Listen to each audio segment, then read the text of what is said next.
இன்றைக்கி நாம் பார்க்க போகிறது துரோகம். இந்த துரோகம் இல்லாமல் வரலாறே கிடையாதுங்க.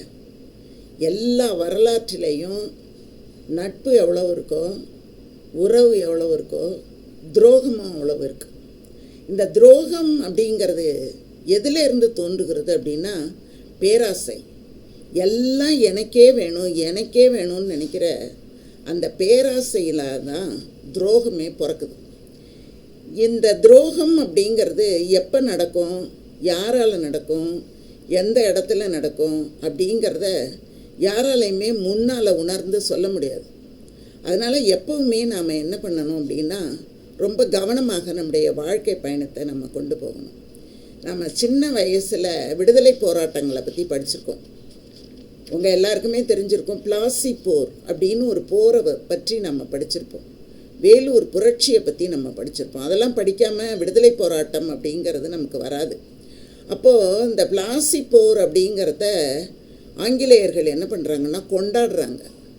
ஏன் கொண்டாடுறாங்க தெரியுமா? அந்த போர் நடந்த பிறகு தான் இந்தியாவிலே அவர்கள் கால் ஊன்றினார்கள். அதுக்கப்புறம் அவங்கள விரட்டுறதுக்கு நாம் எவ்வளோ பாடுபட்டோம் அப்படிங்கிறத நம்முடைய வரலாறு நமக்கு சொல்லும். எவ்வளோ பேரை பலி கொடுத்துருக்கோம் அப்படிங்கிறத நம்முடைய வரலாறு நமக்கு சொல்லி கொடுத்துருக்கு. ஜாலியான் வாலாபாக் படுகொலையெல்லாம் நம்மளால் மறக்க முடியுமா என்ன? அந்த மாதிரி எவ்வளவோ கொலைகள், எவ்வளவோ போராட்டங்கள்லாம் நடந்திருக்கு. அந்த ஆங்கிலேயர்கள் கால் பதிக்க காரணமாக இருந்தது தான் இந்த துரோகம். அது என்ன துரோகம் அப்படின்னு தானே கேட்குறீங்க. பிளாசி போர் அது எங்கே நடந்ததுன்னா வங்காளத்தில் சிராஜ் அப்படின்னு ஒரு நவாப் இருந்தார். அந்த நவாப்புக்கு ரொம்ப சிறிய வயது தான், ஒரு 19-20 வயசு இருக்கும். ஆனால் ரொம்ப ஆர்வம், உற்சாகம், எதிரிகளை அழிக்க வேண்டும் அப்படிங்கிறதுல அந்த நவாப்புக்கு ரொம்ப ஆர்வம். அந்த சமயத்தில் என்னாச்சுன்னா கல்கத்தாவில் ஆங்கிலேயர்கள் இங்கே வியாபாரத்துக்கு தானே வந்தாங்க. அவங்க என்ன பண்ணாங்க, தங்களுடைய படைகளை அதிகப்படுத்தினார்கள். போர் வீரர்களை அதிகப்படுத்தும் போது அந்த நவாப்புக்கு கோபம் வருது. கோபம் வந்த உடனே என்ன பண்ணுறாரு அப்படின்னா ஆங்கில படையை இவ்வளவு விரிவாக்கம் பண்ணக்கூடாது அப்படிங்கிறதுக்காக போய் ஒரு சண்டை ஒன்று போட்டு அவங்களெல்லாம் கொண்டு வந்து சிறையில் அடைச்சிட்டார். சிறையில் அடைச்சதுக்கு பிறகு இது கல்கத்தாவில் நடக்குது. சிறையில் அடைச்சிட்டாருங்கிற செய்தி சென்னையில் இருக்கிற ராபர்ட் கிளைவுக்கு தெரியுது. தெரிஞ்ச உடனேயே அவன் என்ன பண்ணுறான், ஒரு கப்பல் படையும் ஒரு இராணுவத்தையும் எடுத்துக்கிட்டு, இராணுவத்தில் ஒரு 3000 பேர் இருக்காங்க, கப்பல் படை இருக்குது. கப்பல் படை அப்படியே அந்த வங்காள விரிகுடா வழியாக கல்கத்தாவுக்கு வந்துடும். இந்த இராணுவம் நேரடியாக அங்கே போயிடும், வங்காளத்துக்கு போயிடும். அப்படின்னு இப்படி போகும்போது அவன் அந்த நவாபோட அரண்மனையில் என்னென்ன நடக்குதுங்கிறத பற்றி பார்க்குறான். அப்போ என்ன ஆகுது அப்படின்னா தளபதி மீர் ஜாஃபர் அப்படின்னு ஒருத்தன் இருக்கான். அவன் என்ன பண்ணுறான்னா படை வீரர்களுக்கு சம்பளம் கொடுக்குற வேலை அவனுக்கான வேலை. ஆனால் அவன் படை வீரர்களுக்கு போதுமான அளவு சம்பளம் கொடுக்க மாட்டேங்கிறான். எல்லா பணத்தையும் கொஞ்சம் கொஞ்சம் கொடுத்துட்டு மீதியெல்லாம் அவனே வச்சுக்கிறான். ஆனால் இது அரசனுக்கு தெரியவே இல்லை, இந்த நவாப்புக்கு இது தெரியவே இல்லை. நவாப்பு என்ன நினச்சிட்டு இருக்கான், தனக்கு கீழே இருக்கிறவங்கெல்லாம் சரியாக வேலை செய்கிறார்கள் அப்படின்னு நினச்சிட்டு இருக்கான். இது மிகப்பெரிய தவறு. ஒரு ஆட்சியிலே ஆளக்கூடியவர்களுக்கு தூது எவ்வளோ முக்கியம் அப்படிங்கிறது திருக்குறள் நமக்கு சொல்லும். பொன்னியின் செல்வன் சினிமா பார்த்துருக்கும்போது கூட நீங்கள்லாம் பார்த்துருப்பீங்க. ஒரு தூதுவனுக்கு இன்னொரு தூதுவன் 2-3 தூது அடுக்கடுக்காக அந்த ஒற்றர்கள் அடுக்கடுக்காக வச்சுருப்பாங்க. தூதுவர்கள் இல்லை, ஒற்றர்கள் அடுக்கடுக்காக வச்சுருப்பாங்க. இவன் செய்கிறத அவன் பார்த்துட்டு வந்து சொல்லுவான், அவன் செய்கிறத இவன் பார்த்துட்டு வந்து சொல்லுவான். நிறைய ஒற்றர்கள் என்ன சொல்கிறாங்கங்கிற செய்தியை வச்சு தான் கண்டுபிடிப்பாங்க. அந்த மாதிரி இந்த நவாப் போதுமான அளவு ஒற்றர்கள் வைத்திருக்கவில்லை, நம்பிட்டான். தன்னோடு இருக்கக்கூடியவர்கள் எல்லோரும் தனக்கு ஆதரவாளர்களாக இருப்பார்கள் என்று நம்பிட்டான். அதுதான் அவன் பண்ண ஒரு பெரிய தப்பு. அந்த மீர் ஜாஃபர் என்ன பண்ணுறான், இந்த படை வீரர்களுக்கு பணம் கொடுக்கல, அவன் ஏதோ ஒரு சதி ஆலோசனை பண்ணுறான். நவாப்போட நாற்காலி மேலே தான் அவனுடைய கவனம் இருக்குது அப்படிங்கிற செய்தி எல்லாத்தையுமே ராபர்ட் கிளைவு தன்னுடைய ஒற்றர்கள் மூலம் அறிந்து கொள்கிறான். அதனால் அவன் என்ன பண்ணுறான், இந்த மீர் ஜாஃபருக்கு லட்சக்கணக்காக லஞ்சம் கொடுக்குறான். இப்போ பாருங்கள், துரோகத்துக்கு லஞ்சம் துணையாக வருது, துரோகத்துக்கு சதி துணையாக வருகிறது, துரோகத்துக்கு அந்த சேரில் உட்காரணும்னு நினைக்கிறான் பாருங்கள், அந்த பேராசை துணையாக வருகிறது. அப்போ எத்தனை துணை வருது பாருங்கள், எத்தனை பகை தொடருது பாருங்கள். இவன் என்ன பண்ணுறான், அந்த மீர் ஜாஃபர் அந்த மாதிரி ராபர்ட் கிளைவுக்கு சொல்லிடுறான், சரி நான் உனக்கு பணத்தை வாங்கிட்டு நீ என்ன சொல்கிறியோ அதை நான் செய்கிறேன் அப்படின்னு ஒத்துக்கிறான். ஒப்பந்தத்தில் கையெழுத்தெல்லாம் கூட போட்டுடுறாங்க. இது ஓரளவு ஒரு சின்ன கசிவாக சிராஜுக்கு தெரியுது. உடனே சிராஜ் என்ன பண்ணுறான், அவங்ககிட்ட மீர் ஜாஃபர்கிட்ட சத்தியம் வாங்கிக்கிறான்.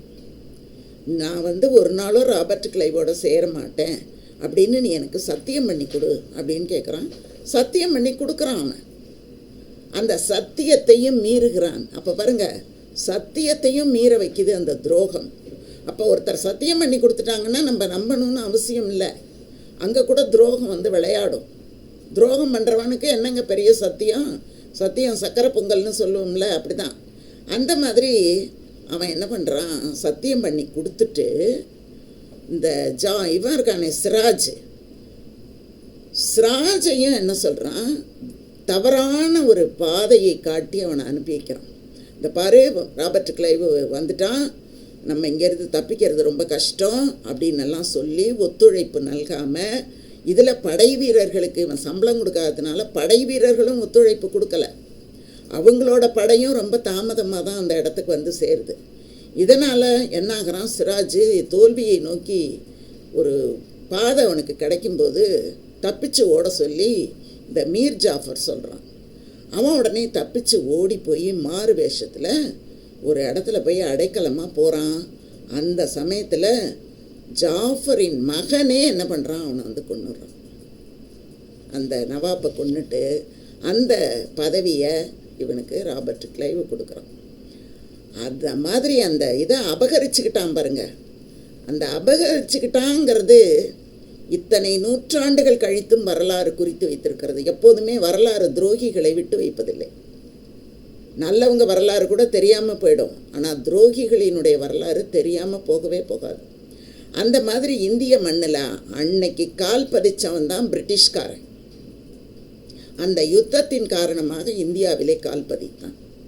அதுக்கப்புறம்தான் நம்முடைய நாட்டு வளங்கள் முழுவதும் சுரண்டப்பட்டன. எல்லாம் போயிடுச்சு.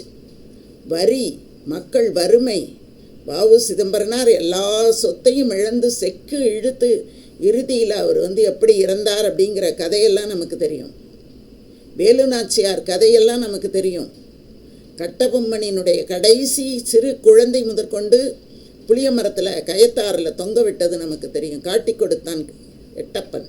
இன்றைக்கும் அந்த எட்டப்பன் காட்டி கொடுத்த துரோகி அப்படிங்கிறத இன்றைக்கி வரைக்கும் நாம் வரலாறில் படிச்சுக்கிட்டு தான் இருக்கோம்.